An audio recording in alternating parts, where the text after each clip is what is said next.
We are live. We're going to let a few people get in here before we get going. Make sure we're squared away on all the platforms. As always, we'll be on Facebook, Twitter, and YouTube.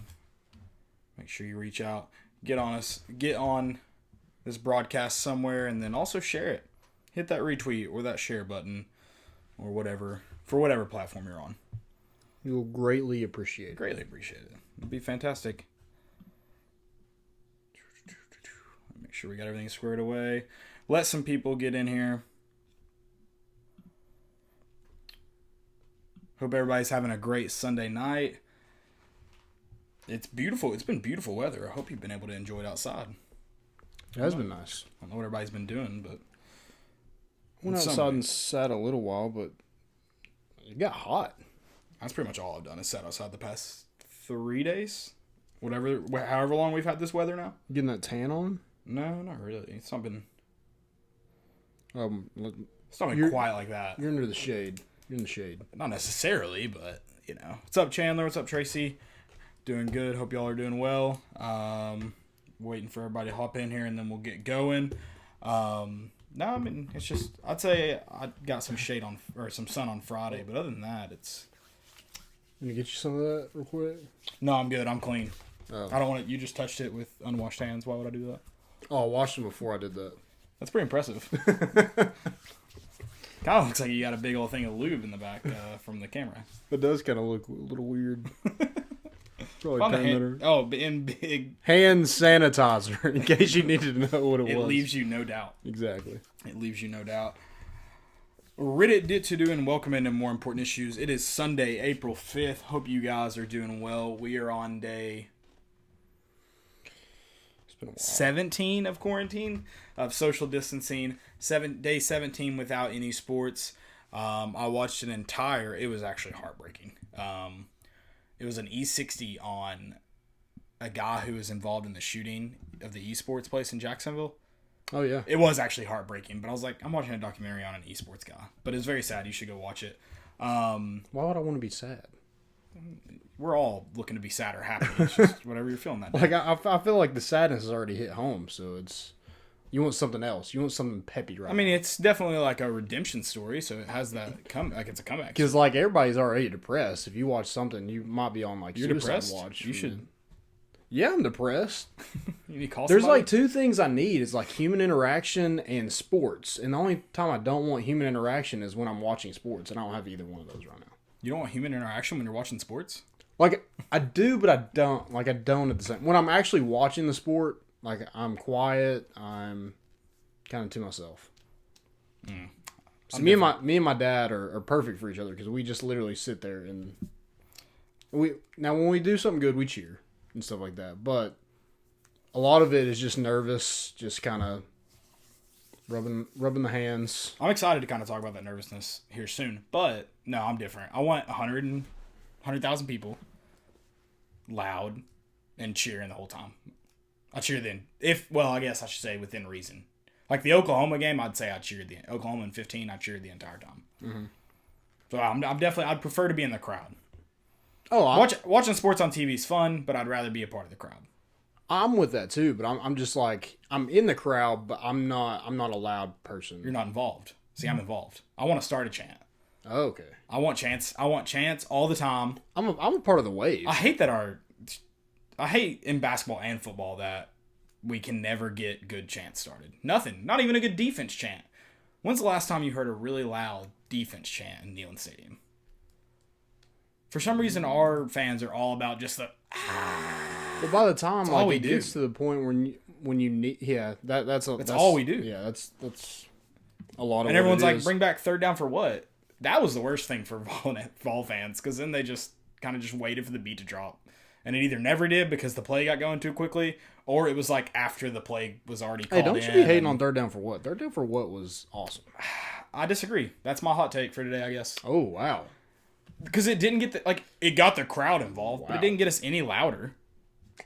Don't like that. I loved it. It didn't get the crowd loud. I feel like it got the crowd loud. Not to a roar, not to what you need on third down. It got people standing up, and it got people, like, moving. That was it. It did not get people loud. And that's what you want on third down. The whole reason for home field advantage is just to keep them from, one, getting signaled in, plays called in. But two, they had to take away, like, yeah, it got people moving and got the beat going, but then, like, before the play, they had to turn it off. So it was just, like, complete loudness. I never thought it was as loud as it could be. Because when was third down for what? Was that 2016? No, that was like, started in like 14. I don't think in 16 we had it at all. You sure? No, that 2015 is when we had it. We had it because I was at the Arkansas game. I think we had it for 2 years. Okay, so we had it in 2015. I think it was 14 and 15. Okay. That kind of, look at all the home losses we had that year. You're just helping my point. I guess they're all kind of run together. But, yeah, I was never a big fan of third down for what. I thought we could have had. I'm not a big fan of third down music just because I feel like it's a cop-out for a weak crowd. It's better than third down, let's go third. 100% better than that. 100% better than that. Because that was terrible. But, like, if you're using a third down song in a stadium that seats 100,000 that's supposed to be known for, like, being one of the toughest stadiums in college football, I feel like you're just cheating the experience. Yeah. I've heard a lot of third down where, like, I mean, even this year, like, as soon as the play ended, the second down play ended and went to third down, it got loud. That's what I want. I don't want music. I just want the crowd to be involved. That's all I want. And then we don't really have any other cool. Actually, I already told you. We've already talked about how Tennessee doesn't have any like cool tradition, like fan traditions on game day. Like, what do we do inside? Are you talking about like Penn State and things like, or Inner Sandman and stuff like that? Inner Sandman's before the game. We have plenty of those. Yeah, similar, like we are Penn State, the JETS, Jets, like things like that, like crowd involvement. Like, what do we have? The VOLS chant and Rocky Top, or VOLS chant is only when the band. So, are you cool with the Garth Brooks thing? Yeah, I think it was I hope they continue, and I'm a little worried they won't. Tennessee always does just the dumbest things when it comes to that kind of stuff. Yes, it wasn't necessarily like fan made, but it was definitely like brought on by the fans. Right. Like, they didn't expect that reaction that lasted all season. Because they did play it at the Vanderbilt game after Garth Brooks had played. I did like when they, and this might be a hot take too, but when they actually like showed how loud it got on the Jumbotron. Oh, yeah. People respond. Yeah, I like They want to see the meter go up. Yeah. It's all about winning. Everybody's numbers. They love numbers. They love to see results. Yeah. We're trying to, Exactly. Yeah, I wouldn't mind doing that again. I think we need... First off, the only time our student section ever gets loud is when they're chanting FU Florida or FU Bama. So we need to find a way to get... See, it's such a cheap chant. Be funny. Be witty. Yeah, but it's hard to be like... I guess basketball games are different because you can chant like stuff and people, I guess, can hear it better. It's a lot easier to start a chant in basketball than it is football. If you can start an FU Florida chant, you can start a lot of chants. But I'm saying, like, basketball, you can be like... Yeah, but we don't even do that. Your girlfriend's That's not what I mean. not nice lady. That's not a chant. That's you messing with people. That's like an individual yelling at someone. Yeah, harassing. That's great. Yeah, I'm talking about I like that. I'm talking about a full-on... I'm trying to think of a good example. I don't know. I'm trying to think of a good example of people like... I don't even need it to pick at a team. You don't have to pick at a team. You can just... Plus, I always feel like we get our asses kicked immediately after chanting that. That stuff didn't start until like the mid-2000s. Yeah, well, I mean, no matter what we chanted then, we're still going to get our ass whooped. Right. Probably not a good idea to piss off the people, though, that like have your number. Okay, yeah, that's true. But I don't know. It seems like a really cheap chant. It's not well thought up. I don't know. Basketball, you're right. It's easier to like definitely pick at people. I'm not asking for that for football because I couldn't hear that. I wouldn't be able to hear that. Right. Or I wouldn't be able to participate in it. I just want our student section to be there throughout the game. Nice. Because after halftime, no matter what game it is, half of them are leaving. I wouldn't say that. Not no matter what the game is. If it's a big game, which I don't necessarily agree with, you're right. It needs to be. Yeah, every game. But it's I'll let you pass off on games like Ohio. Yeah, in 94 well, that was a close weather. game. It was. It was. But yeah, so that's what irks me is just like the student section. Oh, I mean but the thing is all the being loud is majority of the time going to start with them. Yeah. They've got they've all got shakers. If it's going to get loud, it's like Neyland's not going to get loud without the student section, is what I should say. Yeah. It doesn't necessarily mean it always has to start with the student section, but it definitely won't get loud if the students aren't loud. And I feel like for the most part, like they need to stop worrying about before the game, like you're saying with, we have a bunch of traditions before the game, but not a ton during the game. Yeah. Yeah, they should pay more attention to the game instead of getting freaking hammer drunk. That's kind of why I feel like this year though we did. Like I feel like the fans were very, very involved this year. Like immediately, that's another thing I hate about third down for what when we had it. The fans would get quiet when we made a big stop on second down, maybe for a loss, and they'd get quiet, wait on the music play. And this year it was like cheering immediately, like loud immediately hit. Just be loud. Just be loud. Pay attention and be loud. That's all I ask. It's not too much. Let's tell them about some sponsors real quick. So, guys, go check out our sponsors. Go check out Tennessee Tap House, Hound Dogs, Bet Now, and Commercial Bank. Go check out volunteerroadshow.com. We're actually going to give a $25 gift certificate to Hound Dogs. We'll have that winner at the end of the show, so stay tuned for that. If you do win, you got to email Bobby C at volunteerroadshow.com or Billy Ratliff at volunteerroadshow.com within a week. 7 days. Within a week to claim your prize. So do that. Go set up a profile at volunteerroadshow.com. You can chat with people. You can friend people. Create a bio, profile picture. It's kind of like a little social media platform there. Yep. So go set that up. I'm going to tell you guys about Commercial Bank. Commercial Bank is your neighborhood bank, and they're a leading financial institution with the services, capabilities, and resources of regional and national banks. Whether it's purchasing a home, saving for your child's future, or planning your next vacation, Commercial Bank is with you every step of the way to navigate life's big decisions. Life made better. Visit cbtn.com to learn more and find a branch near you. Guys, go check out the official bank of more important issues, Commercial Bank. Go check out all our sponsors and definitely head on over to volunteerroadshow.com. We had a good show today. Yeah, I'm excited to get into this because it's we're going back. I labeled this episode the one with the quarantine season. We're going to do a whole season. I guess it will only take us 13 episodes. Yeah. So a little over a month, I guess.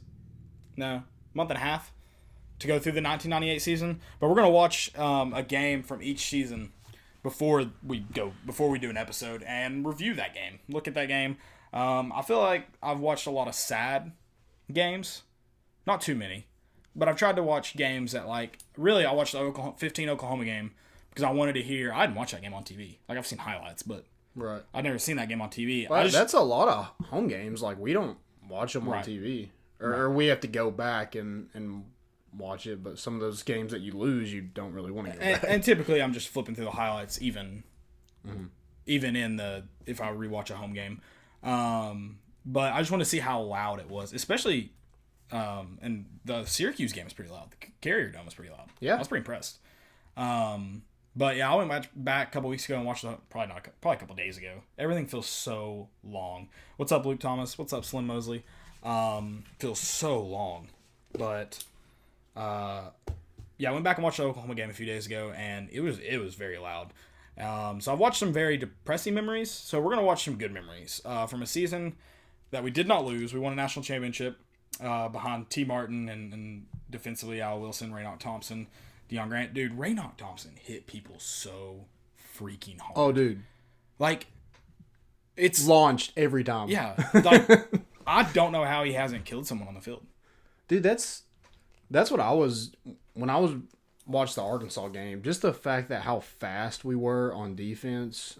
We were fast on offense too, but defensively, like we just got around the football, and I feel like Syracuse kind of used that against us in this game a little bit. Oh yeah, I mean, well, it helped they had Donovan McNabb. Right. Yeah. I mean, they could get away just enough where things could open up for them. Probably their best play of the game. He somehow gets away from Al Wilson. Yeah. Like miraculously. I think the thing that stood out to me about Tennessee in this game was the physicality. Yeah. Both offensive and defensive. I mean, there were plays, I think it was Raynoch Thompson one time, shed a blocker, you can call it 2 blockers, and made an incredible play in the backfield that was just an absolute man play. It was early on in the first half. Mm-hmm. And, I mean, just physical. Yeah. Physical. Yep. A lot of speed, though, too.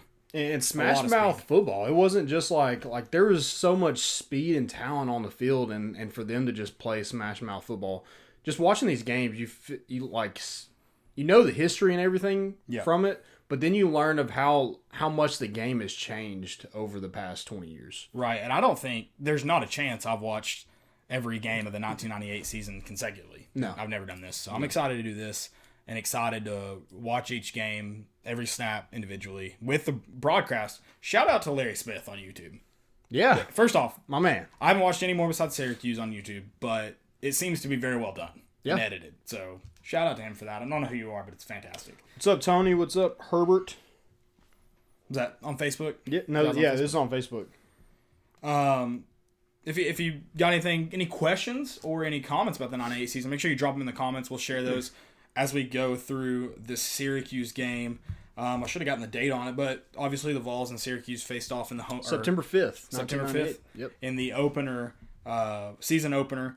I think if I remember correctly, I should have wrote this one down. I don't think Syracuse had won a home opener in 5 years. Yeah, this would be the 5th. So this was the 5th loss. Yep. Syracuse at this time was in the Big East with Miami, Virginia Tech, West Virginia, Boston College, Rutgers, Temple, and Pitt. Little throwback to the Big East. Yeah, and they're the defending Big East champions. Yeah, and they I found it. I mean, yeah, it's just fun to watch a game. I tried to get in that 1998 mindset. Mm-hmm. I was in the 90s. I felt you wore a throwback hat and stuff. Yeah, exactly. Watch it, yeah. Then obviously Donovan McNabb started quarterback, and he was the Big East Player of the Year. Yeah, that season. So it's not wasn't. Also, interesting tidbit I noticed in the first few minutes: Steve Shaw was the head officials. If the name sounds familiar, that is the head of officials in the SEC now. So yeah, that was funny to see. Interesting. Yeah. But also they had Keith Bullock was their middle linebacker. He played 9 years for the Titans. And then Dwight Freeney was a freshman for them. Those are 3 big time NFL veterans. So yeah. So they had some talent. Number 17 in the country. Yeah. This is a good number 13 Vols, I believe. Number 10. Number 10 and number 17 Syracuse. And then, dude, how ugly is that field though? It's pretty ugly. Why is the S in the middle so small and not outlined? The thing about the whole thing that didn't make sense to me, it's the Carrier Dome, which is Carrier, who makes HVAC units. There is no air conditioning. They still don't have AC. It's freaking stupid. They're not going to have AC until 2022. That's the dumbest thing I've ever heard of in my entire life. Yeah, that makes zero sense. What are you naming your place after? Well, they only paid $3 million for the naming rights, which seems really cheap. I don't know, but they just had holes in different basically windows in this big dome. Oh, they're opening for ventilation. Yeah. And it was September. That's why everybody was cramping up. Yeah. And it was September. Yeah. So there were also soccer lines on the field, and I tried to do some investigation and couldn't find out why. Oh, I didn't notice that. There was apparently, maybe I need to go back and watch and confirm if it was lacrosse, because their lacrosse teams play there. But I couldn't find anything about soccer. And they're faded, but... Okay. Yeah, because you can't really see anything on that opening. You have the opening. You can't really see. Yeah. See, the midfield shot is super faded. Are you on YouTube? No, I'm not. Okay. I need to pull up YouTube real quick and see if I can confirm it at some random shots. And this is the first game T. Martin would have started. So. Yep. Yeah, so T. Martin takes over for Peyton Manning, and then Deion Grant is back there at safety, and they called him the next Dale Carter. And they were joking. They're like, I don't know if he's anything like Dale Carter, but if he is, that's pretty great. Well, he ended up to be a pretty dang good player for Tennessee. Right. When they said that, I was like, man, that's so funny. I love the Oakley visors, too. Yeah. Dude, all of the T. Martin's helmet made him look like a mean dude. Yep. It's weird to see him take off his helmet and look like a really nice guy, because the face mask he had made him look like the meanest quarterback on planet Earth. Yep. We're so close to the eyes. I don't think I had any more just like random comments. Oh, what about Syracuse having, I think it was 3 by the end of the game, 3 uniform infractions. Yeah, for not covering the knees. For not covering the knees. I'm like, dang, we used to get that in high school. Yeah. Yep. And 2 of them came on like the same defensive drive, I think. Yeah, one was like the very first drive, and it caused them to use a timeout, and they had already used one. Yeah. So they had 2 timeouts super quick in the first half. Right. All right, let's see if I can skip around. I'm on YouTube. I think that's the few random tidbits I had there from just overall in the game. I did have, it was really loud. I was very impressed. Mm-hmm. I think it was like right around 50,000 is what it holds. Or what it held back then. It might be more now, but that was the like announced attendances. I don't think they've done any major renovations to it. They probably since it opened. And it's because obviously like none of those Syracuse basketball has been pretty good in the past, but Syracuse football hasn't been anything. No, and since the late 90s, and they I mean, they have a ton of record crowds for basketball. Mm-hmm. Ton of record crowds. And I meant to look this up too. I forgot. Maybe I can during the show. It's either the only on-campus dome in college football or it's the largest. And I know there's another indoor, I don't know, called a dome, at either like a FCS school. Yeah, there's soccer lawns on the field. Or it's like a Division III school. It's that. Wait, when? What? Dome. Oh, another dome. And didn't Toledo used to have one? Idaho has one. Is it Idaho? Yeah. Are they FCS or FBS? They're FBS. They're FBS? Yeah. Okay. Is it on campus? I don't know if it's on campus or not. I just know that when I was playing like a dynasty and you play like some random team, I played with Idaho because they had a dome. And Toledo used to have one on NCAA, I'm pretty sure, that looked like ETSU's. No, like really? Calling it a dome is a little bit of a stretch. Yeah. So I think North Dakota State, don't they have one? Is that who I'm thinking of? Is it North Dakota State? Okay. I'm pretty sure they have one. That's probably who I'm thinking of. Yeah. And theirs is a lot like ETSU's. Like it's not it's like a mini dome. Yeah. Yeah. In the first quarter, what about Al Wilson's nasty... First off, his ability to go free on blitzes is incredible. Yeah, how did that happen? Yeah, that one guy you need to block, you don't block. But he's also like shedding linemen at the line of scrimmage and somehow creating plays in the backfield. Yeah, there was a time where he was standing at middle linebacker and the fullback comes at him and hits him like full speed, and like Al Wilson just catches him and bench presses. And that was a big dude. His name is getting away from me. He's number 44, and that was a big deal for them. That's like number 44. That's their like best player, I guess. Weird. Gotcha. Oh yes, Conrad. Yes. He just benches him. That's a big fullback right there. Yes, it was. What was our? Oh my gosh. Okay, sorry. I was gonna say.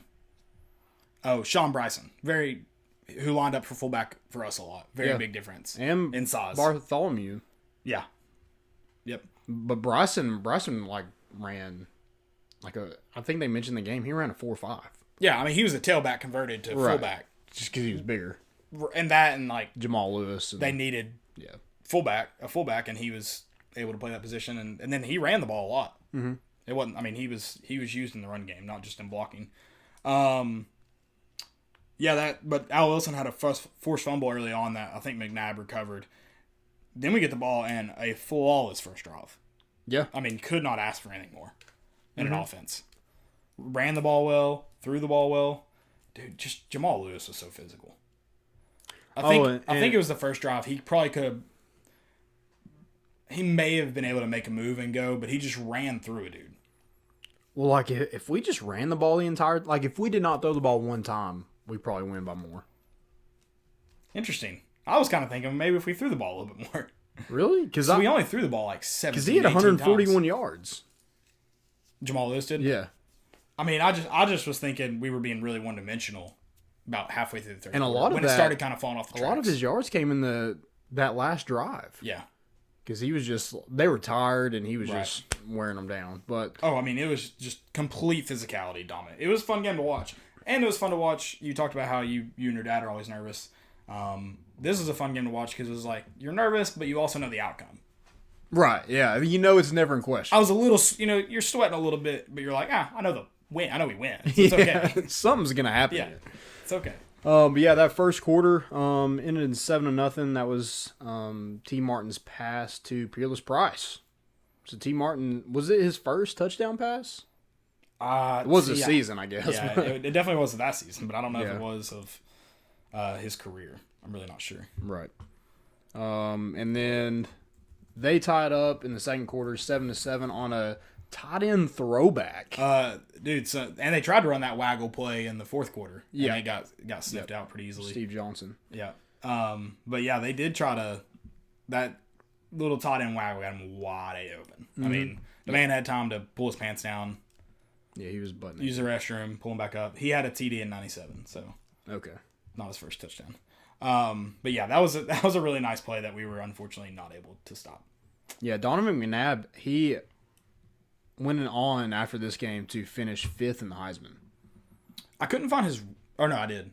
I think he rushed for like 500 yards and threw for 2,300 that year. Yeah, something like that. Well, even there's a point in the broadcast that McNabb makes an incredible play. I believe it's the play it's in the first quarter where he is able, it's on their second drive, he's able to scramble, make like 4 of our guys miss. He jumps over He hurdles someone. Yeah. And I think gains like 5 yards. Nothing crazy. Yeah.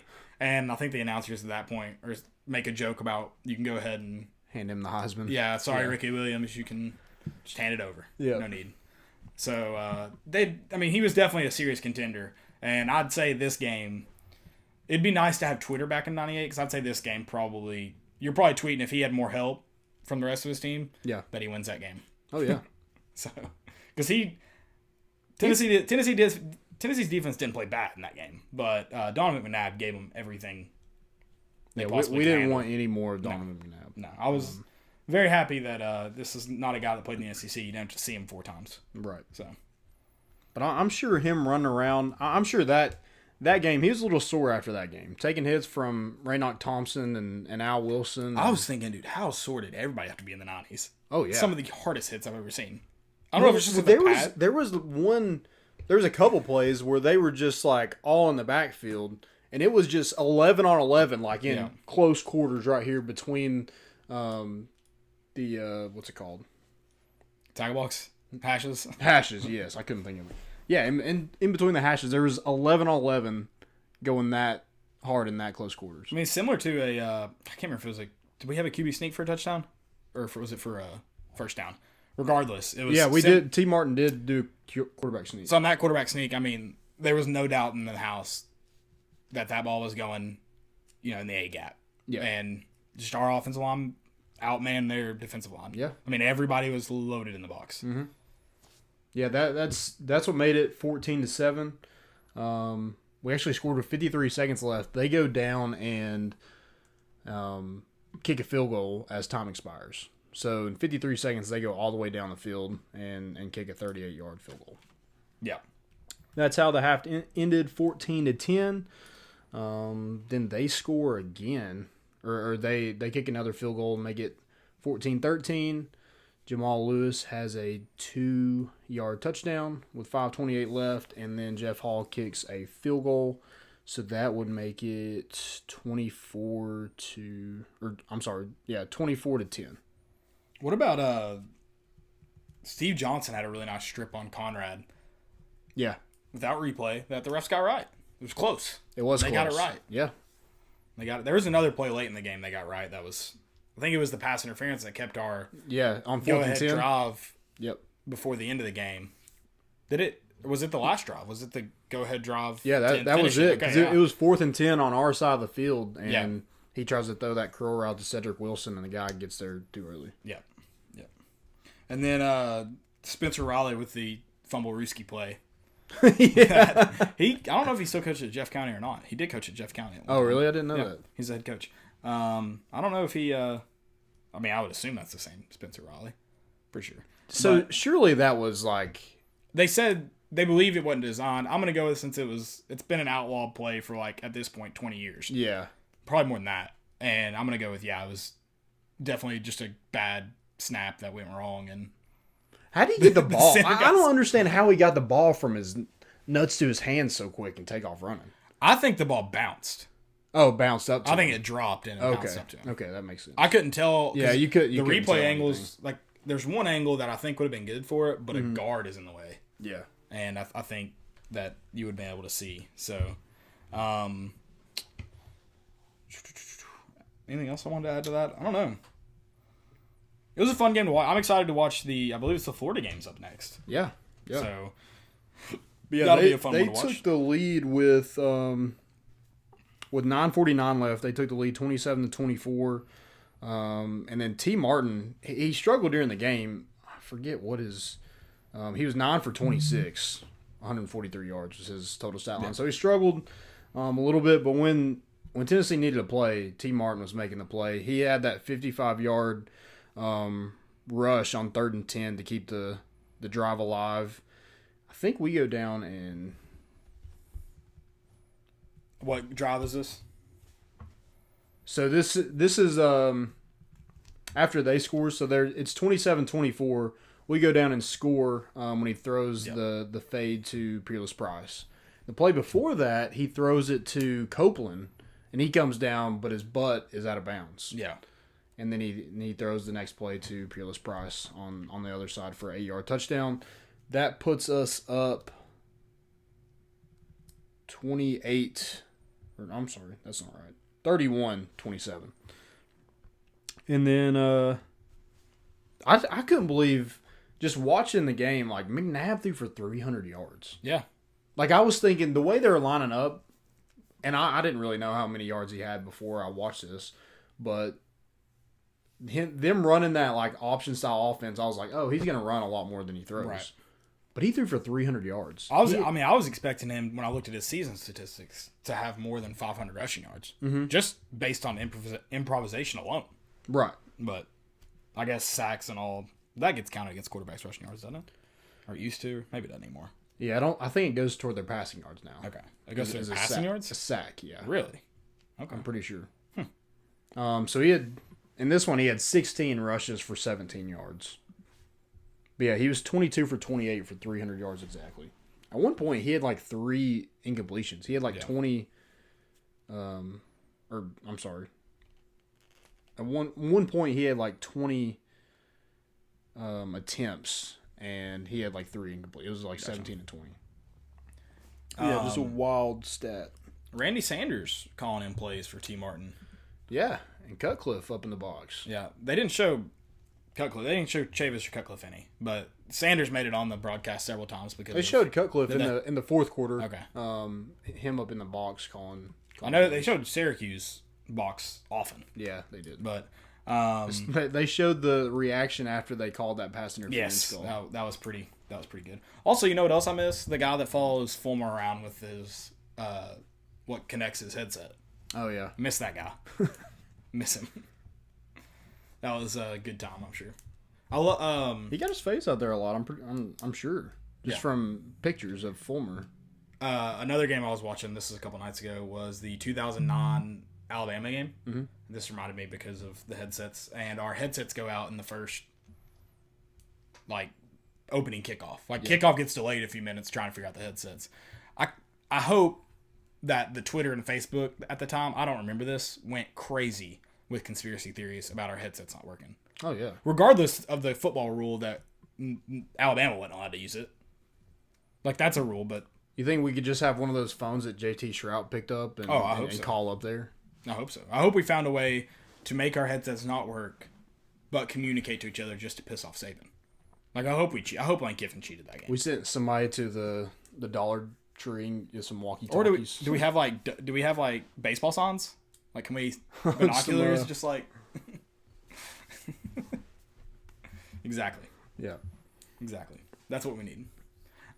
So yeah, I was hoping that would piss off Saban, but then I don't know. I wonder how often we had electronic issues when everything was connected with wires. Mm-hmm. Don't have to rely on signal. Yeah. Bullcrap. What about them being the Syracuse Orange Men? Now they're just the Syracuse Orange. There's a lot of orange in that stadium. There was. I was like, I wonder how much Tennessee orange is in there. Yeah. I don't know. Couldn't figure it out. Don't care that much to try and figure out. But the what was I saying now? Lost my train of thought. Oh, they're the Syracuse Orange Men and Orange Women before. I can't remember when they changed it. It was like the early 2000s, mid 2000s. They changed to the Syracuse Orange. Yeah, I hate their mascot. It looks so dumb. Otto? You don't like Otto? No, I'm not. Otto the Orange? Yeah. I don't understand why there's an orange in New York. Yeah. What's he doing in New York?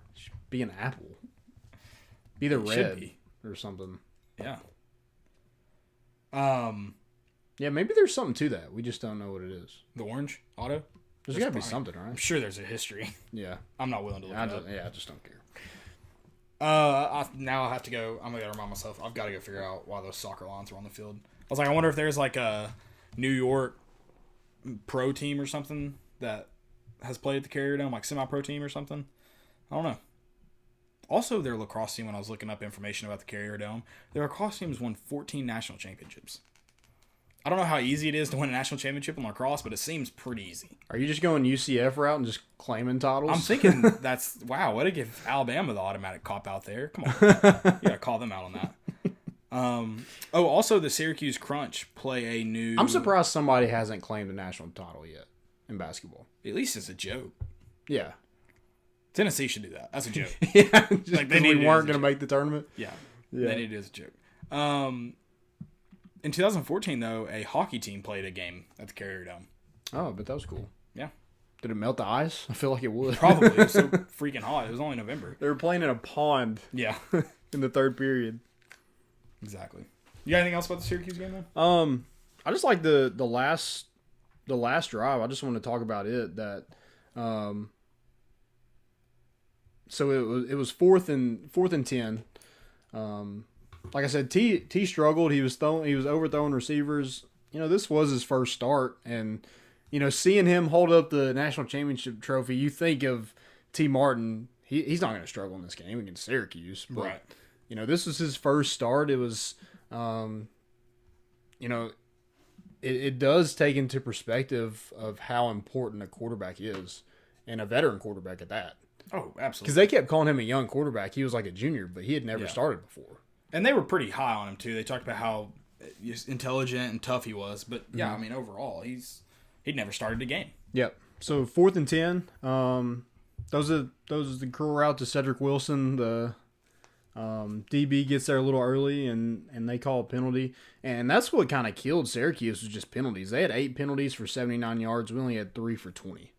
And we won the turnover battle. So, we just, we gave them kind of, the first half was ours. Like, we whooped them. We shouldn't let them score a last second field goal to end the first half, but I feel like we should have won this game by a lot more. You would think so. Especially, watching the game, I knew we were gonna win. Right. Even more so though. Watching the game, you're like, should have won by more. Right. There were times that your defense wasn't able to make the play. Yeah. To get them off the field or whatever. DBs and that left some guys open. We also blitzed a lot. You do have to credit their quarterback a little bit. Yeah. I mean, one of the, I wouldn't say one of the greatest quarterbacks, but he was a baller. He's probably going to be a Hall of Famer. Right. He was a baller. I mean, it was fun. The defense played well, and pretty much all you could do to control Donovan McNabb, and you did, but there were some times that you should have probably made the extra play to I thought the receivers were pretty good too. The Syracuse Johnson and Spotwood. Oh yeah. Who was Nash on defense? What was his first name? He was good. Number 10. Syracuse. Yeah. So he had a pick 6 that he dropped. If he makes that, it's over. Yes. And then the next play, T. Martin has that 55-yard rush and hits him in the head. Probably because he's pissed off that he dropped that ball. Yeah. What was Nash's first name? I don't remember. I can't remember now.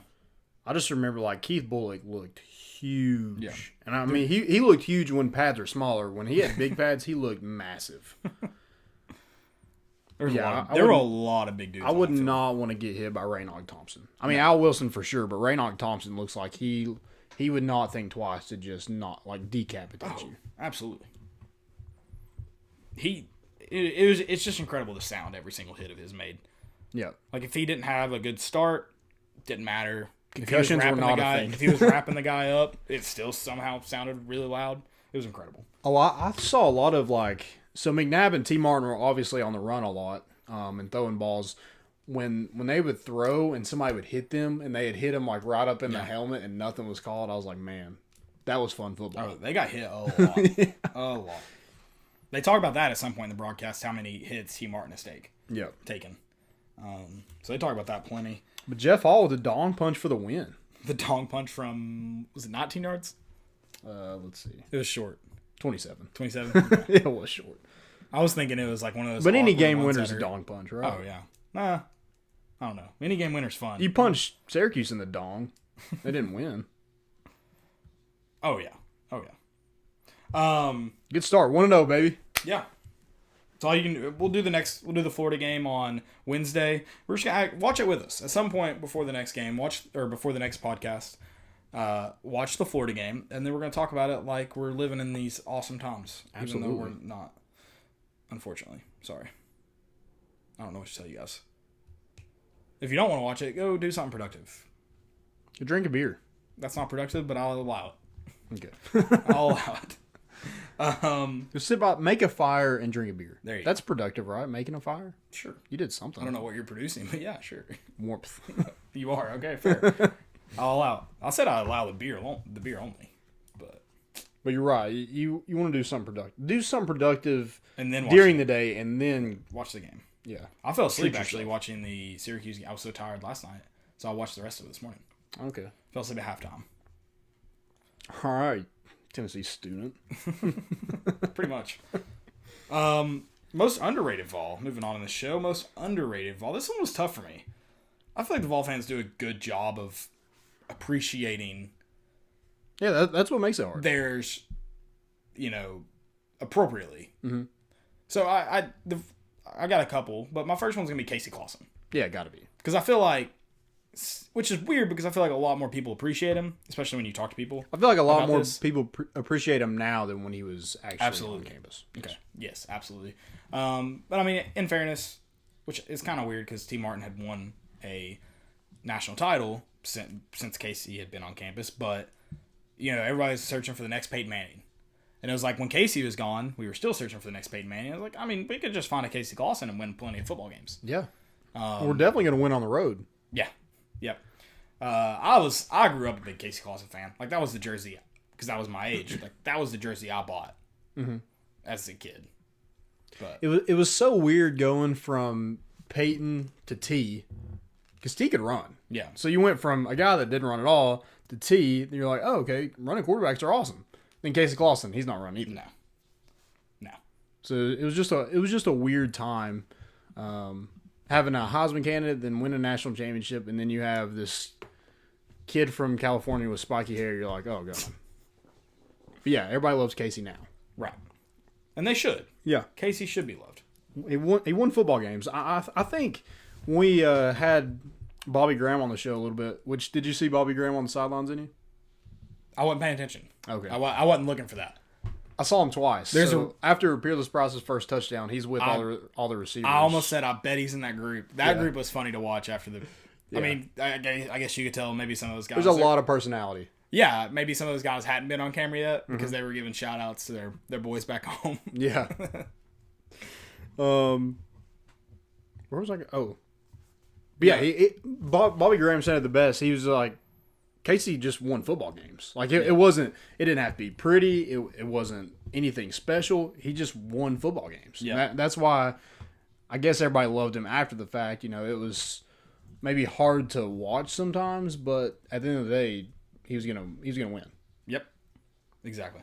So 14-1 record out on the road. That's wild. I don't even know how that happens. Yeah, no, I have no idea. And then another guy I have written down for this is, and again, it's hard because I feel like we probably appreciate him appropriately, and also he kind of dug himself a little bit of his own grave, but it's Arian Foster. Okay, yeah. An absolute baller. Rushed for almost 1,200 yards his junior season. Do you know how many fumbles he had? I need to find this. I need to find the actual stat. Do you know how many? Because I feel like everybody kind of remembers him for his Fumble. For his fumbles. Do you know how many fumbles he had? How many? I don't know. No. Golly, I can't find it now. I think it was 3. I think he had 3 fumbles. His entire career? Well, the years he was like the premier back. I need to find it. But what my argument to people who say that is they were like very crucial fumbles. The 3 of those fumbles. Right. So they stick in your head.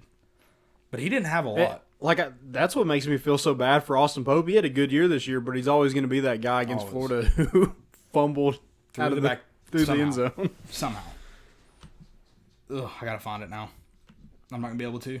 But yeah, that I feel like Arian Foster, because he's been an outspoken in some of the wrong ways against Tennessee. But I mean, the year that we probably should have won the SEC, I don't know, could have won the SEC championship. Right, was an absolute monster. I think what's him having a good couple years in the NFL really helped. Oh yeah, maybe people appreciate him a little bit more. Because I feel like if, T. Martin did win a national championship, if he goes on and has a great career in the NFL, I feel like he's appreciated a lot more than probably what he is now. And I think he's appreciated now because he's back at Tennessee and he was at USC and some different places, Kentucky.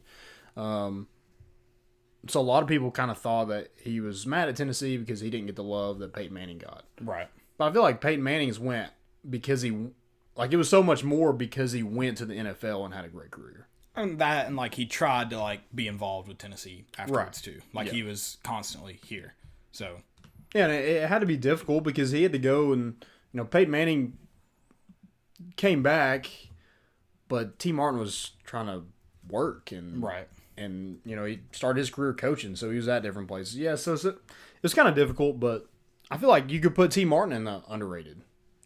Yeah, and I think his kind of appreciation has definitely started to come back around as now you want him as a coach too. You're right. No, I mean, definitely probably still slightly underrated for who he was. Right. I mean, he had a good season in '99 too. Yeah. So I'll go. My next one is Jason Allen. Okay. I love Jason Allen. Former DB. He actually didn't play his senior year because he had a season-ending injury. I guess I didn't realize that. Through the first 3 games. Yeah. And he was still drafted in the first round by the Bengals, 16th overall, I'm pretty sure. But his junior year, he was all SEC. He was a third-team All-American. And I just feel like he's not talked about a lot. He had a good NFL career. I think he played 5 years with the Bengals and a couple years with the Dolphins. So he had a pretty decent NFL career. Yeah. But yeah, just a guy that wasn't talked about for being, considered an All-American and a first-round draft pick. Right. I'm trying to think of more recent because I feel like we've gone into at least the early 2000s. I have one pretty recent, and that's Corey Vereen. Yeah, definitely. Played opposite of Derek Barnett, so didn't have a ton of, I guess everybody loved and knew Corey Vereen, but when you talked about Tennessee pass rushers, you thought about Derek Barnett. Yeah, and you might have thought of Corey Vereen somewhere else had, he played not opposite of Derek Barnett. Yeah. He probably has more sacks. Yeah, he had 13 sacks in his career and 100 total tackles. So, he definitely played his senior year was definitely his best year, but it was Siri just went off for me.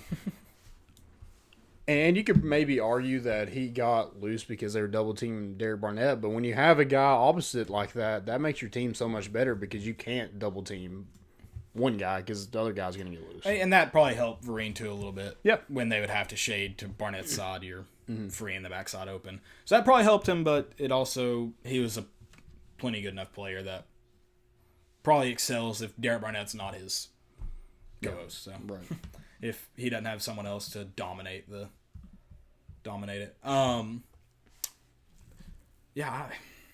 There's a lot. I think there's a lot of people in recent history just because of the teams they've been on that have maybe seemed underwhelming. Marquez Callaway could be one as well. I think Marquez Callaway and Marquez North could be guys. Mm-hmm. I think even Pig Howard could be a guy that I think was very, very good, just wasn't in a place that could make a big enough impact that it mattered. Teams that he teams was like that. he was one of the best players on a terrible team. Yeah, and I think kind of the same, not terrible in that instance, but I think Montario Hardesty is plenty. He might be underrated. I don't know. He may be appropriately rated by people. I don't. It just seems like possibility that he was. He's pretty dang good when Kiffin was here. Yeah. No, we've had a lot of Rajon Neal, guys who showed up for like 1 or 2 years, that just kind of fall in the right season. So. Yeah. And I think before Joshua Dobbs' senior year, he was an underrated guy that I don't think anybody was gonna. I think he was underrated. I don't think people understood what he did for Tennessee. Yeah. So Josh Malone could be one too. Mm-hmm. I mean, we talk about how great of a year Juwan Jennings had this year. Josh Malone had about this. They had around the same yards, just under 1,000. Yeah, I got an argument with someone because this is in 2016. Because I said Josh Malone is one of the better receivers in the SEC, and top 5 receivers. Because I think at the time I said that he was in with yards was top 5, top like 7 receivers. Yeah, I was like, that's a top wide receiver in the SEC. How else would you define that? Right. Yeah, sure. 2 of the top wide receivers at the time were on one team, but yeah. So yeah, so he could be. He was an underrated. He was an underrated ball for sure. I'm still trying to find. I'm digging into into Tennessee's history on their webpage to try to find Arian Foster's if it lists his fumbles. I don't know if it does. I can't believe if it's really 3. That's wild. It's something, and it's gonna make you throw up because I feel like everybody remembers him for fumbling the football. Mm-hmm. Yeah, that's wild. Of course, when they're keeping rarely on things like this, are they gonna be like he's also fumbled the ball? You've got to find that. Yeah. Somewhere else. NCAA rules. Yeah, I found some that are kind of weird. I think the biggest one that everybody hates is targeting. Oh yeah, that's and I feel like this point in time when you don't have sports, I feel like you should be working on stuff like that. Yeah, you could definitely fixing stuff that just kills the overall experience of a game. Because why are sports so great? They're entertainment.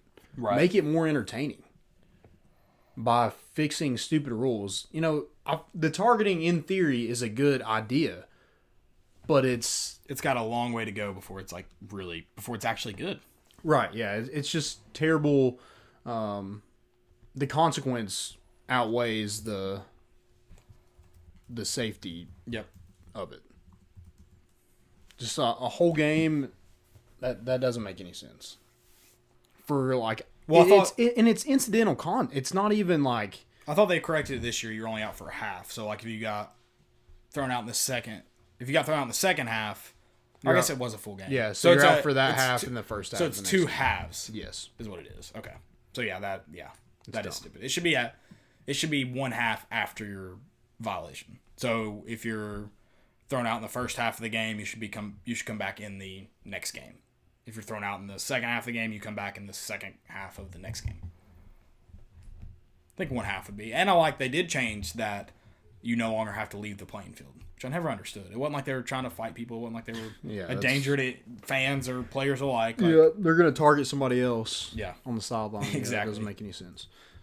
Yeah, I wish they would fix that. Make it a 15-yard penalty, and if you get 2, you're out. I feel like that's the easiest way to fix any griping and complaining about it. Yep. Another one that I found, it was Gino Auriemma.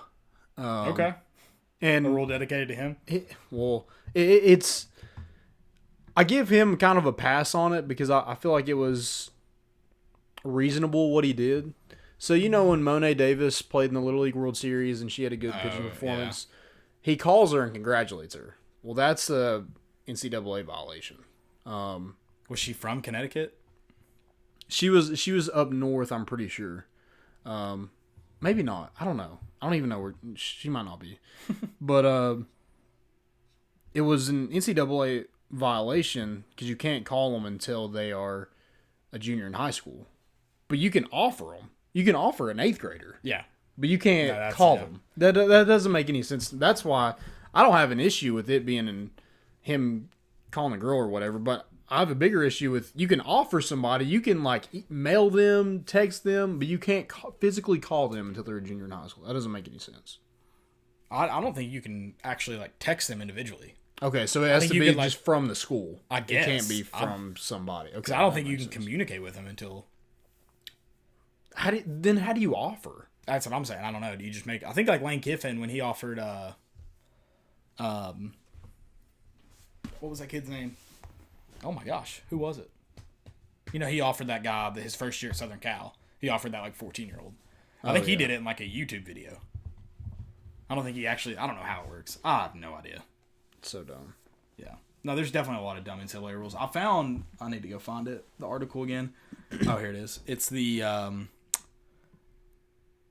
it's the most absurd NCAA violations, so it's not actual football or basketball rules. A recruit staying in the embassy suites on an official visit ordered internet service for $9.95. An assistant women's soccer coach didn't notice the additional expense on the bill, so they got a 3rd level violation for that. Oklahoma. Oh wow! Yeah. Sucks to suck. Also have the illegal dunking. So they used to have, it's changed now, but they used to have where you couldn't dunk 20 minutes before the game started in warm-ups. Yeah. And apparently now, you might know the correct version of this, but can you not dunk in a high school warm-up? You used to not be able to. I think they you have can also now. changed it. Okay, Mm-hmm. okay. Mm-hmm. That's wild to me. Right. Because again, I go back to, why are you there to watch these people play? Entertainment. And you're taking out a part of that. I just don't get it. Stupid. Yeah, I'm glad they changed that rule. I think they did in high school. I think I've seen dunks in high school. Oregon got, this is impermissible entertainment. Oregon got a third level violation or whatever for taking their team to play mini golf and laser tag. So, yeah, don't do that. How are they allowed to go to movies? Do they have a certain number of times they're allowed to do that? What I don't get, so you're not allowed to do that, but Alabama can buy their players Apple Watches and track their... See, I don't understand how, did OBJ buy the entire LSU team Beats right before the game this year? Maybe. Is that what it was? How's that allowed? He can do that, but don't be slapping security guards' ass. Yeah, exactly. Oh my gosh. I love the NCAA. Well, someone made a good point. They were because I was reading this blog about it, and it's they're self-governing, so they can just make up their own rules as they go for what they see fit. And I was like, yeah, I get it. It's just stupid. So do you think at some point the NCAA is just going to be done with? It's just going to be by the schools? BVD said you can't dunk in warm-ups in high school. Okay. At least not here. Where are you at, BVD? Where's that at? I thought I might have seen some, which I guess they have to be called by the ref, so I guess the ref could have missed them. Yeah, I guess so. And I think it's a technical foul, and ball goes immediately to the other team. Yeah, or maybe it's before they actually get. I don't know what the time frame is that a official gets on the court. Yeah, that's how the rule, and they changed that for college football this year because the rule used to be 60 minutes for college football. Now it's 90 minutes, and the players can't go out before that 90. They can't go out and stretch before that 90-minute mark or something like that. They can't be out there throwing around. They can be out there in jeans, but they can't be out there. He's from Greenville, so in Tennessee, that's apparently okay. Interesting. I thought I saw a few this year, but I must not. But yeah, college football adjusted that rule because of Lynn Bowden Jr. This year throwing that punch 90 minutes before the game. Yeah, that was so dumb. But I feel like every year before the Ohio State-Michigan game, I feel like there's always a fight. Especially at Ohio State because the home team has to run past the visitors team. That's dumb. Yeah, that should never be allowed. It might have been not. It might not have been Ohio State, Michigan, but I want to say somebody like Ohio State player was like destroying the M before the game one time. No, the M's on it was Michigan State. I think it was Michigan State, and it might have been. Oh, who was it?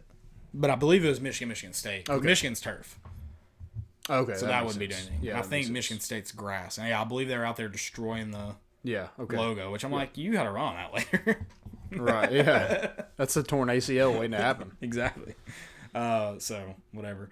But, yeah, there are definitely some weird NCAA rules. Someone said BVD said there should be a fight before every OSU Michigan game. Fair, there are plenty of fights, I'm sure, out in the parking lot before the games. Yeah. So, they're your fights, I guess. I'm sure, what's his name? The former offensive coordinator for Ohio State. Maybe it wasn't an offensive coordinator. Urban Meyer's buddy. Wide receivers coach Zach Smith. Yeah, Zach Smith. I'm sure he was leading the charge on the fights and everything. Oh yeah, definitely. If not, we'll start that rumor. Yeah, he'll quickly come out and on Twitter and say that's not true. Yeah, it was Tom Herman's fault. We'll find out soon if it's true or not. He'll tell us on Twitter. Yeah. What happened to him? Something big happened to him like a couple weeks ago. He get married? No, don't think it was that. I hope not, at least. I shouldn't say that, but yeah. For her sake. Yeah, for sure. Do we have any questions? We do have some questions. If you guys have any questions I'll be on YouTube and Twitter, kind of monitoring that. Just let us know below. If you have any questions about anything, we're here for anything right now because there are 0 sports on. It's been a tough time. God bless all you all. But yeah, if you have any questions, just let us know. So we'll start with Billy Starkey. He says, I'm sure you get asked this a lot, but what's up with Evans? Is he waiting to visit Florida still before he commits, or is he off the map right now and nobody knows what's going on with him? I would say the second part of that is probably true. He's kind of all over the place with it seems like he's very indecisive and kind of doesn't know what he wants. And coaches would not be allowed to contact him until April 15th at this point. So he can't talk to anyone. Right.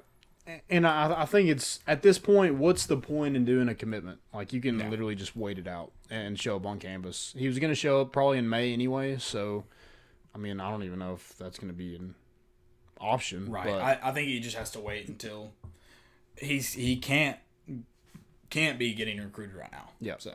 And a visit to Florida, I think that might be kind of past, so it seems like it's Tennessee, Ole Miss. It makes sense to Ole Miss because it's 4 hours closer, so I'm sure that I'd rather go to Ole Miss than Florida. Yeah, for sure. And probably the running back room with him, if he wants to play as a true freshman, it's gonna probably be right there for him at Ole Miss. Tennessee has kind of more talent in their running back room right now than Ole Miss does, so. Maybe he thinks that. Maybe he thinks he can come in and play right away at either one, so that's not a factor.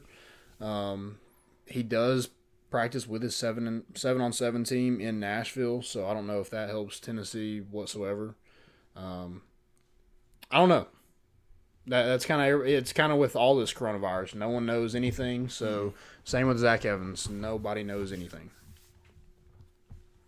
If it's good if you get them. If you don't, you have Eric Gray, Ty Chandler. So yep. Dakota Robertson, my man. He says, "Can I get y'all's take on our point guard position next year? JJJ, Victor Bailey Jr., newcomer ? I think it's Vescovi. Starting? Yeah, as a point guard. Yeah. Okay. I think so. Yeah, I think there's a good chance of that. Especially the first part of the season. I mean, he looked like our second best player behind Fulgerson. Yeah, that's tough. Victor Bailey, I don't think it's Victor Bailey. Yeah, I just don't know. Like, we haven't seen anything from him, so that's. I don't know. He hasn't played basketball in a year. I mean, he's obviously played basketball, but he's not played in really front of anybody. Right. So we don't really know how good he is. I think Jaden Springer could come in and maybe be that point guard. But I would say it'd be safe to say Vescovi. See, I think there's a chance. I think Springer could be bringing the ball up the court just because. Yeah, so I mean, if you have like a, Lamonte, he wasn't a really true point guard.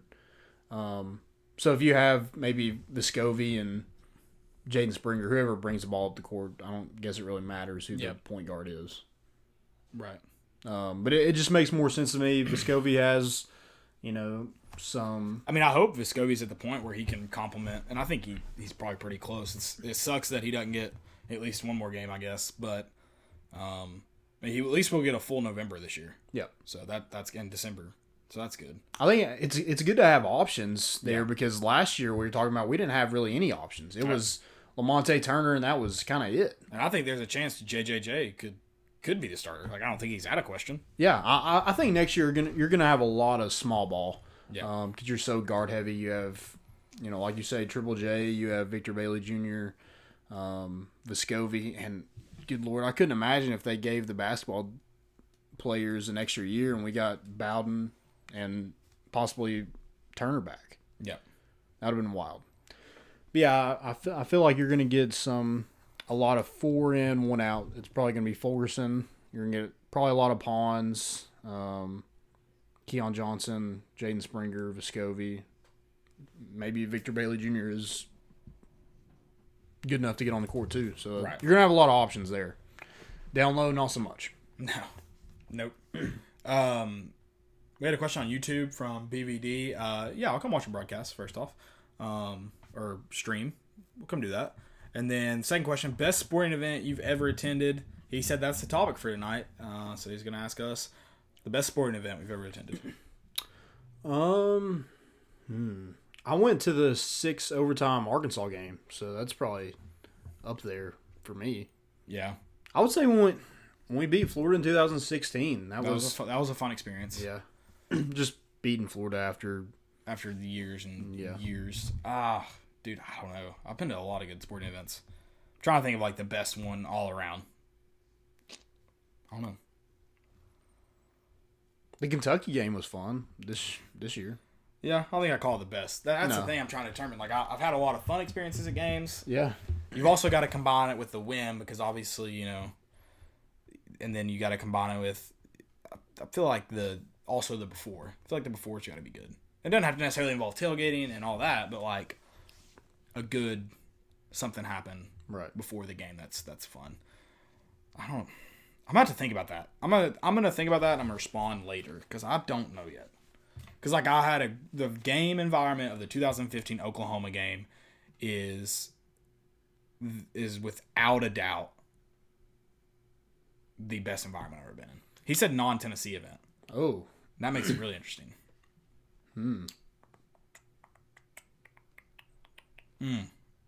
Non-Tennessee event. I feel like most of our stuff. That's. I've been to a Yankees game in Tampa. That was kind of cool, I guess. I've been to several professional soccer games. I've been to several. Ooh, I saw the Heat play the Hornets, or they're the Bobcats then, in Charlotte, and it went to overtime. LeBron scored 45. Good night. Yeah. Wasn't he not supposed to play that night? No, Dwayne Wade did not play. Okay, gotcha. All right, I'm going to think on best sporting event. I can probably do Tennessee. I don't know if I can even do a Tennessee and a non-Tennessee one right now. That's a good question, though. I think everybody should think on that. I would like to go to more like non. I love going to Tennessee events. I'm going to go to those, but I'd like to go to more non. I just wish they weren't so expensive. Oh yeah, and it doesn't help that like we're pretty far away from most of them, so that's unfortunate. BVD went to a Duke and Carolina game at Cameron. Yeah, I bet that's been insane. And to several OSU and Michigan games. That's wild. Yeah, those are some good rivalries to go and watch in person. Those are definitely like games. I feel like if you get the opportunity to attend a Duke Carolina game, whether it's at Cameron, or at Chapel Hill, like you need to go. So, Yeah. like no doubt. I don't know about OSU, Michigan right now. Unless you just want to see Michigan get beat, then yeah, go. That'd be a lot of fun then. Also have kidding. one That's a great from Ethan Dixon. He said, pick the best UT player to ever wear a certain number across all major sports. Some are easy, like 16. He said we could do this for the next couple of shows. Is Manning, and 2 is Grant Williams, but other be interesting, like 13 with Terry Fair and Nick Senzel. That'd be fun to do. I thought that was interesting. And this isn't just a question for this show. He's kind of giving us the idea we could do like the best player to wear a certain number, but different shows. So he's like number 2, find a basketball player, football player, and a baseball player. Like no, he's saying like the best. I'm guessing. Gotcha. But you could make it interesting and not just have football. You could have. Yeah. That'd be fun to do. Yeah. Especially during this time. You got to come up with different stuff. You got to be creative. We'll throw that in the next show and see what we can do. Maybe I think what we should do, let's do that. Let's get like a bingo thing, or just do like we can do a random number generator on our phones now. Okay. You can flip a coin, do everything. And then each of us has to get that number. So say you get number like 22 and I get number like 45. We have to go find our favorite players. It might be tough with basketball and baseball, but we can do it, I think. Okay. Yeah, let's do it. If we have to fudge the numbers to help us, we will. Sorry. Yep. That's a thing. That's a good thing about having your own show. You can kind of make it. Yeah. You make the rules. Like we're the NCAA of more important issues. Right. BVD asked whose the name is. That was Ethan Dixon gave us that idea. Yeah, we're going to be doing that. You also want to see the Florida game, Florida, Georgia, and Jacksonville. I need that game to at least move home and home, and then Jacksonville every other year. That needs to be a home and home game. The Iron Bowl is definitely a game I would like to attend. Yeah. Any Iron Bowl. Pick. I want to go. That'd be a fun game to go to. Especially as a Tennessee fan. Yeah, the bad thing you'd have to pick, though, to go to a Tennessee game or... Yeah. Maybe you get a good... I didn't get to go. I'm jealous of the people who got to go to the Oklahoma game because I couldn't go because I had a game. The Oklahoma game was fun. Yeah. The before game was fun. The after game wasn't fun, obviously, but... Very jealous. We also had one more from Ethan Dixon. He says, I'd like a recruiting big board. It doesn't have to be anything big, just maybe to go through a few names to watch for. I don't know much for this cycle outside of Peyton Page, Junior Colson, and Hudson Wolf. Well, Ethan, you're in luck because I made a recruiting big board just for you. So I kind of have the in-state guys and out-of-state guys broken up a little bit. So in-state guys, and I think with this coronavirus, you're going to have a lot more guys stay home just because they're not able to take visits and stuff this summer. So in-state's going to be big. It sucks for Tennessee because there's not a ton of Tennessee prospects in the state of Tennessee. Some of those guys would be outside linebacker Junior Colson out of Ravenwood, tight end Hudson Wolf out of Hardin County, offensive lineman Dietrich Pennington out of Evangel. I can't even say it. Can you say it? Evangelical Christian. Yes. Offensive lineman William Griffin out of Pearl Cone, and then Jamarian Gooch from Kings Academy. Gooch. Yeah. He's a big dude. He was actually at the Powell South Bull game. Oh, was he? Because Powell's coach used to coach at Kings Academy, and he actually was there, and I was like, who is that kid? Just a massive dude. And I was talking to one of Powell's coaches, and he was like, oh, that's Gooch. And I was like, what? That's his name? And he's like, oh, that's his last name. I was like, oh, well, he's massive. Is he going to be playing at Kings next year? Yes, he is. I asked that question too. Okay. And then you have some out of state. Like he will be playing at Kings. He will. Okay. Yes. All right. So. For now, allegedly. Is he a junior? Or going to be a senior? He'll be a senior. Okay. Yes. All right. Out of state guys, you have some 5-star prospects: Dylan Brooks, Terrence Lewis, Peyton Page. You have some of the North Carolina guys: Javari Ritzy, Ra Dilworth, Keenan Marley. Some Georgia guys. You have Julian Nixon, Nylan Green.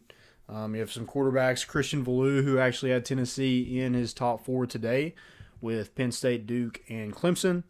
And then you have 4-star quarterback Caden Salter out of Cedar Hill, Texas. Dual threat guy. We'll see. I don't know. I feel like a lot of these guys are either going to be defensive linemen, offensive linemen, edge rushers, and running backs. Yeah. Obviously, there's some quarterbacks in there too, but a guy like Cody Brown, the top JUCO running back, Tyon Evans at a Hutch Community College. So some of your big boards, some names there to kind of watch.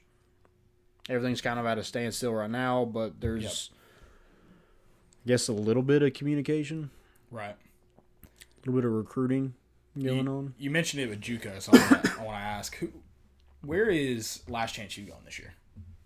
Garden City. Okay. Oh, God. Yeah. I'm not going to be able to stand that, Coach. I'm pretty sure it's Garden City. Is it? That needs Maybe it's not. Maybe they it's need to not. go ahead and just drop that now. That's what they need to do. Finished Money Heist, so I'm getting bored. BVD said don't be jealous about the Oklahoma game. It was heart-crushing. But yeah, I mean, I kind of agree. But also, it was just a fun environment. You know what else was a fun environment? But I can't call it my greatest sporting event because it was so heartbreaking, was the 2013 Georgia game. That one hurt so bad.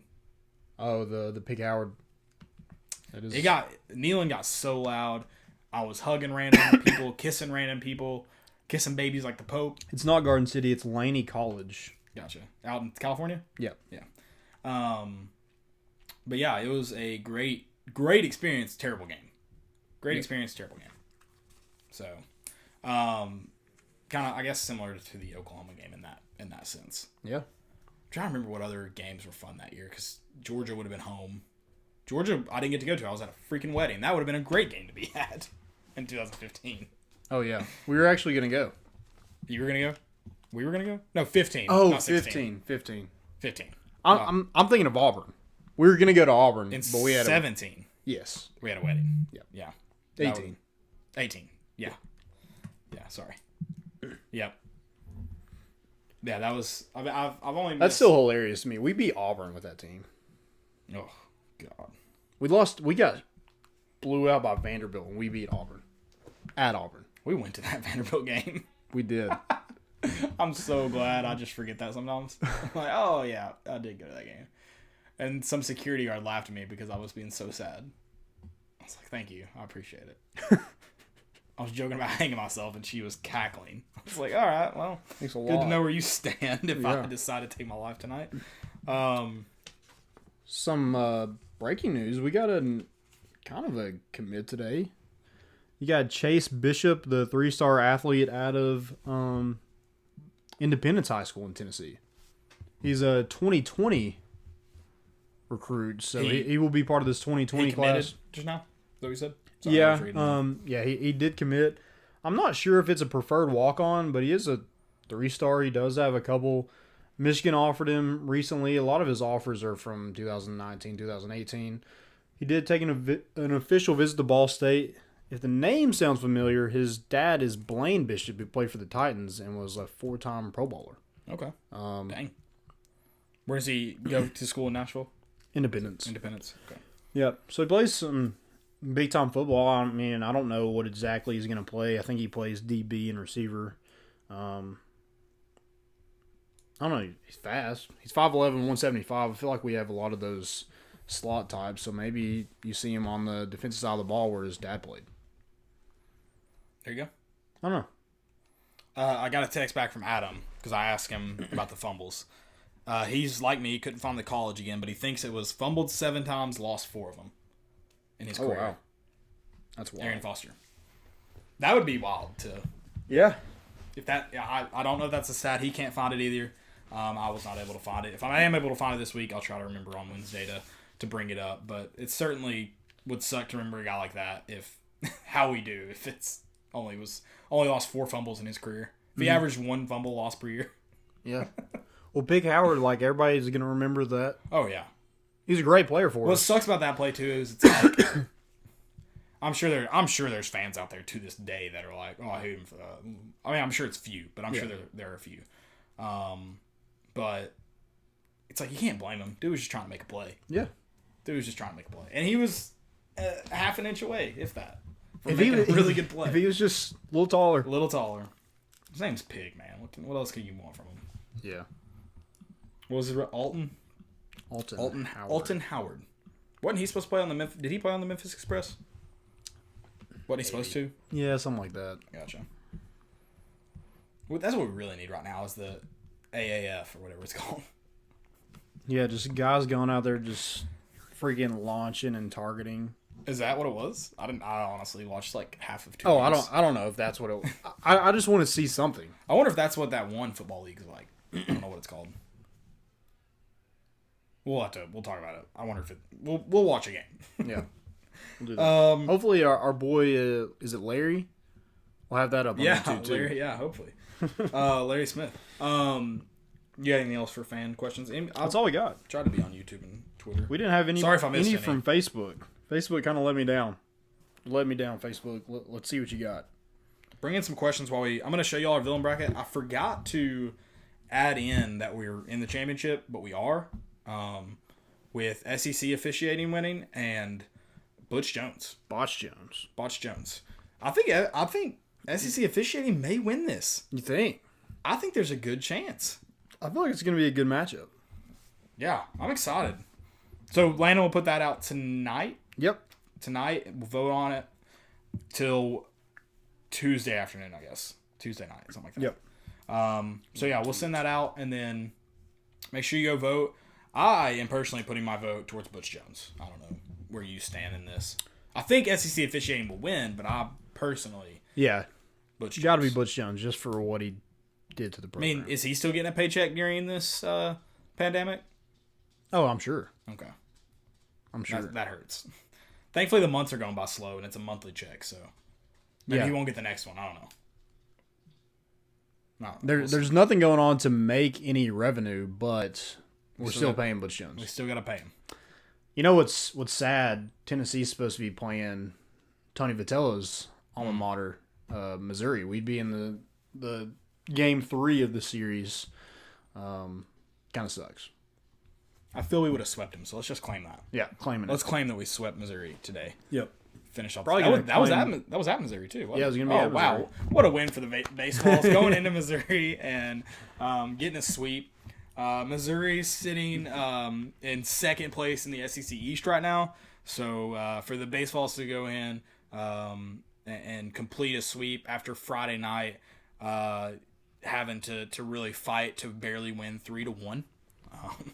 It's really good to see him get great the sweep. game. Yeah, great at bats from Al Solari and Zach Daniels and Garrett Crochet shut them down. Yeah. Great series. Who do we play on Tuesday? Because we're doing this again, 100%. Let me find that. It's gonna be like Tennessee Martin, Tennessee Tech. Oh, I forgot my password. It's a password. Oh, that's my most important. Sorry. We do have to announce a winner. Oh, you want to go ahead and do that before we get into most importance? Yeah, we can do that. Do that. I'll pull up the schedule if you want to go ahead and announce our Hound Dogs drawing winner. Yeah, so the winner of the Tennessee or the Hound Dogs $25 gift certificate is going to get a drum roll. There we go. Joseph Cannon. Woo! Joseph, congrats. You are the winner, so go claim your prize. You can email Bobby Ratliff at volunteerroadshow.com or Bobby C at volunteerroadshow.com and claim your prize. You got to do it within 7 days, so go get on that. Do it now so you don't forget. Go on now. Get.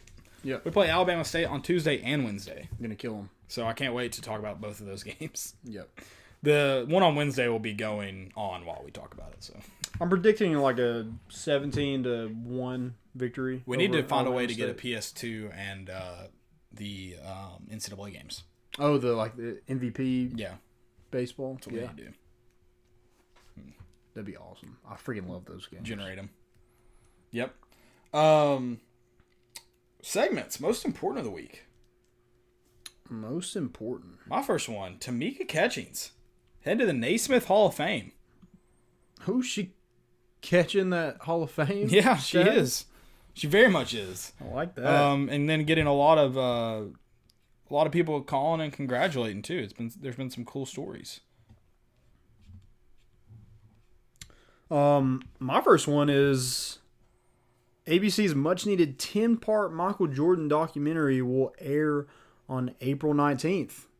Oh, official! It is official? I know they talked about it. It's official. Okay. How many parts? Officially official. 10-part. Dang. Give you something to do during this. Yeah. They moved it up, I guess, because of this. Right. I think that was the idea behind it. Yep. I hope a lot more places do it. It is funny. So the first week of quarantine, I remember thinking, man, Money Heist comes out on April 1st or April 3rd. April 3rd. Is that right? Something like that. And I was thinking, it's that a a show show on Netflix. It's a Netflix original. Is it good? Yeah, it's really good. Make sure you watch it in Spanish. It'll offer it to you in English, but it's their voices dubbed over, so it's really bad. It's tough to watch. You just gotta watch it with Spanish with captions on. First two parts are really good. Third and fourth are okay. But I was like, oh man, like when this all first started, I was like, oh dang, Money Heist comes out, and of course I'll be working and busy again, so I won't be able to watch it, like binge watch it. And April 3rd comes around, and I've already watched it. Yeah. So. But yeah, we'll definitely need more of those. One that you need to look is The Last Kingdom. Yes, I have heard about that. It's like a Viking version of Game of Thrones without dragons and stuff. Same amount of sex? It's got a bit, yeah. I'm in. Count me in. I don't have any more. That was my only most important. I have some fails. Your fails. Do you have another most important, or are you done? I think I do have one more. Okay. Let me double check this. Oh, HBO, speaking of Game of Thrones, is going to be free for a limited time under all this. So, dope. Because I canceled mine. I canceled mine too. I canceled mine after Game of Thrones, so I guess I'll just have to get that back. But it's free now. Dope. I hope I don't have to make another email like I did last time. I think I just used my work email, but doing a cmitch@hotmail.com. Exactly. Fail of the week. Mine is from Tass Mellis. He's verified, so he's obviously something good's going on for him. He says, the thing is, what is the most random sports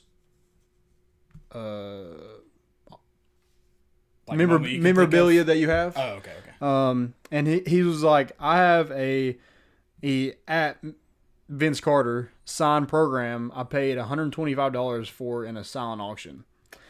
Vince Carter comes in and he said, hate to be a bearer of bad news, but that's not my signature. That's Alvin Williams' autograph. How did that happen? It's obvious. Buy it from eBay? I guess he just assumed, because on the program there was a bunch of players. So he just assumed that it had to be Vince Carter. Yeah. He was like, yeah, it's definitely not mine. Yeah, what? That's quite the bummer. That sucks. Yep.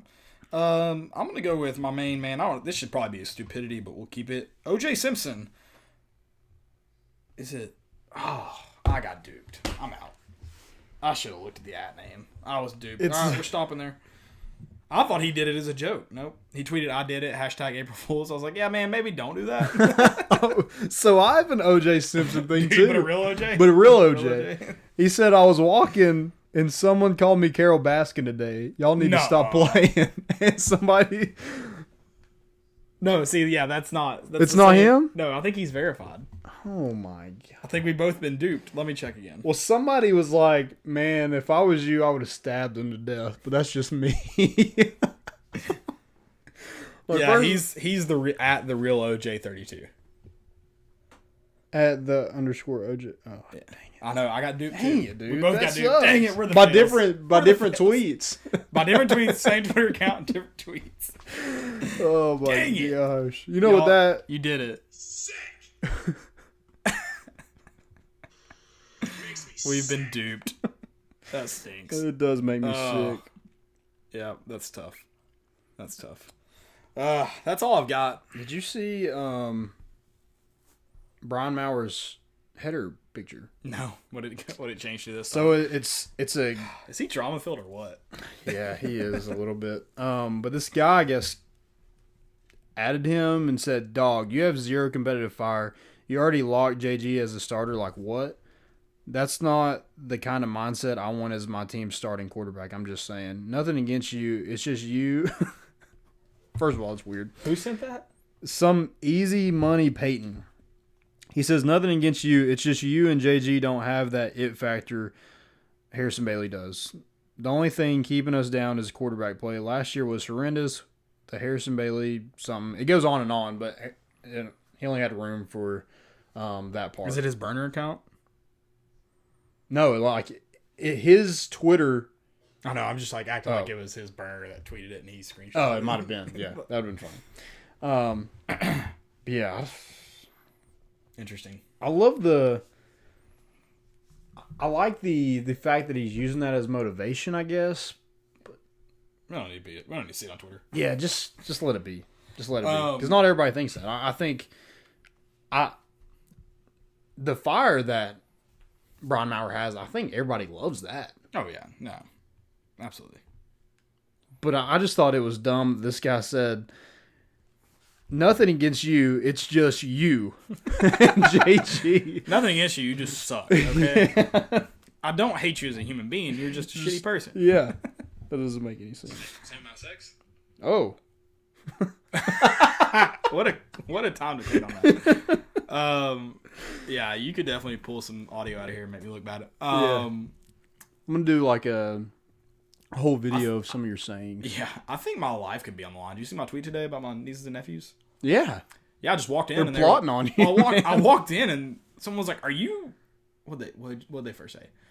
They're all like yelling at me, like 4 of them, 7 through 11-year-olds. They're like, "Anna said you're gonna give her $100 when you die." I was like, "What?" I was like, "Sure, you can have $100 when I die. I don't have to live up to that. Like, we're good." You can't live up to that. Nope, I can't. I was like, "What is going on?" Laura's like, I don't know. So I guess they're plotting to kill me. They may think I'm rich. They're going to be sad, sorely disappointed. Very disappointed, but it is what apart. It's Cody said 6 feet apart. We're about to get 6 feet apart because that's all we've got. Guys, make sure you follow us on Twitter. Make sure you follow Volunteer Roadshow on Twitter. Make sure you follow More Important Issues and Volunteer Roadshow both on Facebook and YouTube. Guys, we'll be here every Sunday and Wednesday, and then you've got Billy and Bobby throughout the week as well. Make sure you check us out at volunteerroadshow.com as well for all of our content and articles. Yeah, and pay attention to the 1998 review that we're kind of doing. Vols are 1-0. We beat Syracuse, so we're riding high right now, but that's all we got. We're bringing the boat in, and we out.